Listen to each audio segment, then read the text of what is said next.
Hi there, this is David and welcome to the top 10 worst sequences in JRPGs.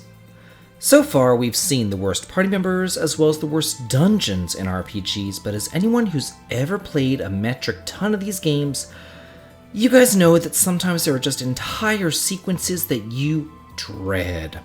Those areas in classic games that you know that you have to go through that you just can't stand, but you have to grin and bear it to get to the good stuff. We're not just talking about one dungeon here, but entire areas or sequences that can take hours to get through. So, let's go ahead and get started. Number 10. Recruiting Jaren in Lufia, the Fortress of Doom. This isn't exactly a difficult game, but the amount of random encounters can be on the frustrating side. So having Jaren along is a godsend, because she not only comes with the warp and escape spells, which greatly reduce your backtracking, but her bow attacks also hit groups of monsters, making random encounters much less painful. It's just too bad that she joins up last, and getting her is such a nightmare. The game literally teases you with her. You first encounter her when she's being offered as a sacrifice to the monsters of Northern Tower, but when you rescue her, does she join? No, of course not. They have to string you along for a few more dungeons when she finally joins you as a guide through the Lost Forest.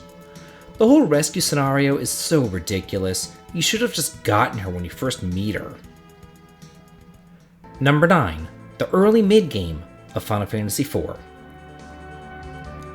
Once Cecil becomes a paladin, you've officially entered the mid-game sequence, but the early part of it, before you go on to the underworld, is just the worst.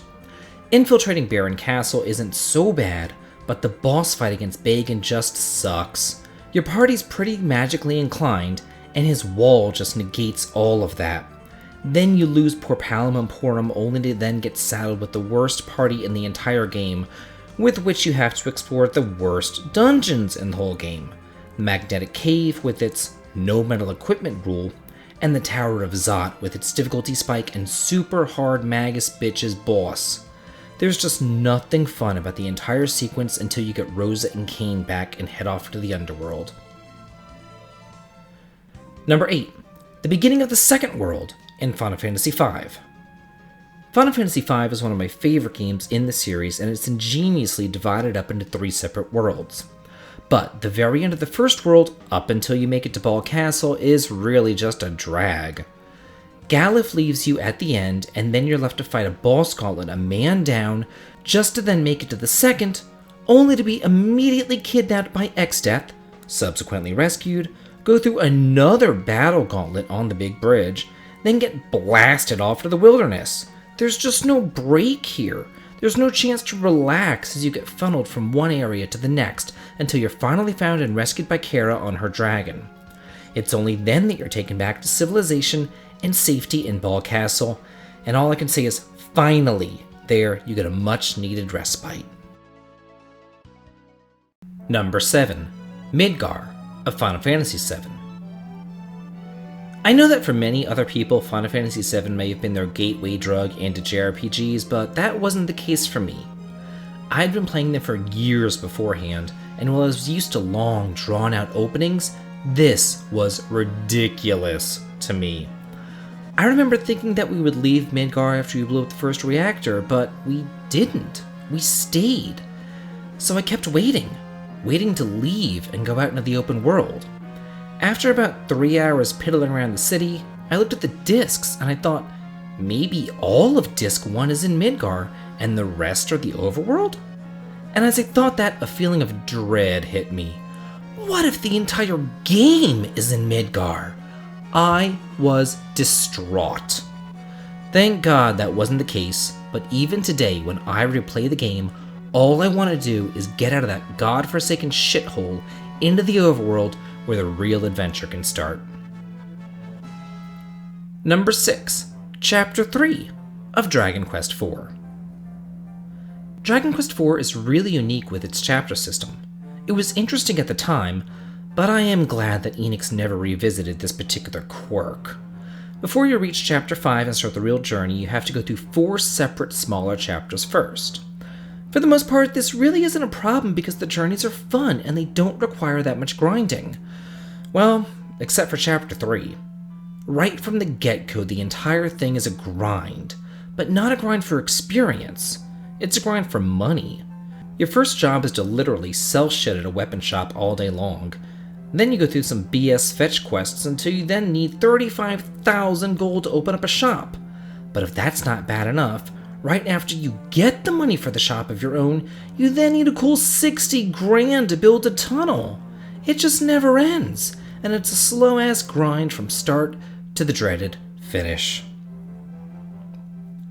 Number 5. Paula's Rescue of Earthbound. I hate when my party members are taken away from me, especially whenever it's accompanied by a huge difficulty spike too. Paula is your go-to magic user, and she's kidnapped in the Foreside department store. But it's not like you can just go and rescue her right away. No, that would be too easy. You first have to go through the incredibly confusing and mazy Moonside, then the god-awful Monkey Cave. For those of you not in the know, the only way to get through the cave is to continually trade items to the monkeys, then they'll move and you can go on to the next area. It's not hard, it's just so annoying because of the inventory limit, which is made exponentially worse because Paula isn't with you to carry around items. The whole sequence is just so painful. Number 4. The Simafort Sequence of Breath of Fire 2.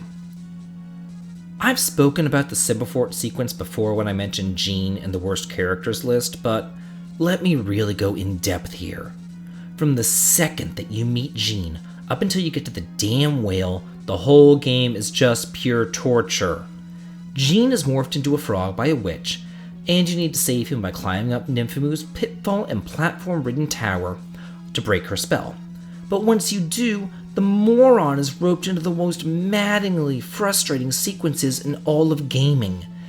He's accused of being an imposter prince, jailed, so then you have to go on another fetch quest to find his ring, then suffer through a cooking contest, a painful basement dungeon, and a ridiculous restaurant boss fight which you're pretty much guaranteed to die against your first time through, just to get Jean back into your party so that you can finally get to the whale and have access to ocean travel.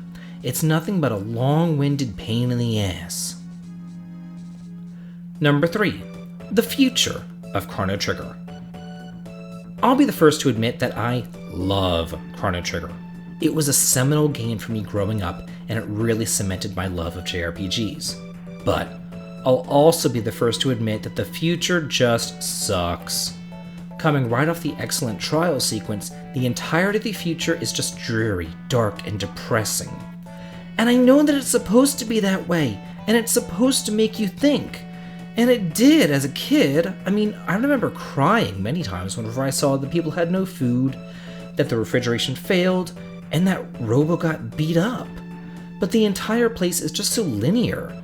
You're moving from domes to ruins to labs, and then to top it all off, the fights don't really even matter anymore, because by this time Chrono, Luca, and Marl already have the first 2 techs, and they can't get any more until they reach the end of time, get the magic, and then move on to the really good stuff. Number 2. The Endgame of Breath of Fire. This is Capcom's first RPG outing, and it really shows, because once you get Blue, the entire game pretty much just goes to the dumps. It's as if the designers just completely forgot how to program fun-inspired dungeons. You go into these dungeons where the rooms spin randomly, or there's that dream dungeon where the walls disappear when you step on the switches. They just suck. But then there's the mind-numbingly boring Spire, which is just so intricately designed. I mean, look at this place. It's floor after floor of massive, flat expanses with no treasure whatsoever, and then the only changes that you see are the background and where they deign to put the stairs. The entire endgame devolves into just an endurance marathon against bosses who are walls of HP sitting atop their abominations that they call dungeons. The only thing pushing you past this is the promise of the ending. And finally, number 1, the entire second disc of Xenogears. Full disclosure, when I first started writing this script, I was going to write about Nordshire and how much I hate the town, Rico, swimming, and those god-awful sewers. But then I remembered the really bad part of this game. The whole second disc. The first half of the game plays just as you would imagine any classic JRPG playing. It's full of dungeons, a vibrant world map, and a living, breathing world. Then it's thrown out the window the second that you install the second disc. It literally becomes a visual novel. I'm not even joking here. I cannot explain to you in words how bad this is. The game will have 30 minutes of exposition, then ask if you need to save, then 30 more minutes of it. I'm not even joking, it's crazy. Towards the end, they might sprinkle in a boss fight or two as well as the final dungeon, but you're gonna have to sit through like 10 hours of mind-numbing text first. It's terrible. Well, that's it for the top 10 worst sequences in classic JRPGs. What are your worst sequences in your favorite games? Do you agree or disagree? Let me know in the comments. And if you like this video and what I do here on the channel, please consider supporting me on Patreon for exclusive videos and early access to new top 10s. The link to it can be found in the video description. This has been David. If you like this, please like, comment, and subscribe, and have a good day.